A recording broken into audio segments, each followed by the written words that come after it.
ஒரு இன்ஸ்டிடியூஷனும் நல்லா வர்றதுக்கு தலைவர் மட்டும் காரணமா இருக்க மாட்டார்.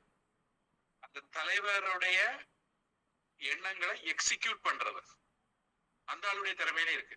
இப்ப பூஜ்ய சுவாமிஜி இருந்தாங்க. பூஜ்ய சுவாமிஜிக்கு ஒரு ஆசிரமத்தை நிர்வாகம் பண்றது திறமை இருந்துன்னு சொல்ல முடியாது. ஆனா ரிஷிகேஷ் ஆசிரமத்துல ஒரு சுவாமி இருந்தாரு, கோயம்புத்தூர் ஆசிரமத்துல ஒரு சுவாமி இருந்தாரு. அவங்க ரொம்ப திறமைசாலி. அதனால ரிஷிகேஷ் ஆசிரமம் கோயம்புத்தூர் ஆசிரமங்கிறது பூஜ்ய சுவாமியுடைய விஷயம் கிடையாது, அவர் அங்க பொறுப்புல வச்சிருந்த சாமிகளுடைய விஷயம்.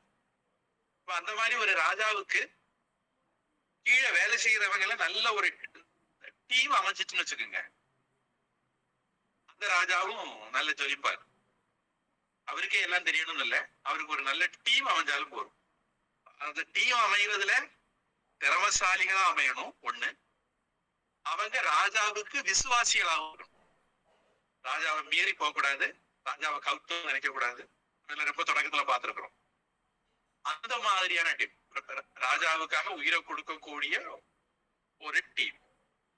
அந்த டீம் ஒர்க் தான். பொதுவா தனி நபர்கள் பெருசா சாதிக்கிறது கிடையாது, எவ்வளவு திறமசாலியா இருந்தாலும் தனி நபர்கள் சாதிக்கிறது கிடையாது. டீம் ஒர்க் தான் எப்பவுமே சாதிக்கிறது. அதுல மற்றவங்களை வேலை வாங்குற திறமை உள்ளவங்களும் சாதிப்பாங்க. புரிஞ்சுக்கிட்டு வேலை செய்யறவங்க அமைஞ்சாங்கன்னா அவங்க இன்னும் நல்லா சாதிப்பாங்க. அதெல்லாம் நமக்கு நம்ம செய்யற புண்ணியம் நம்ம கொண்டு வர தலையெழுத்து.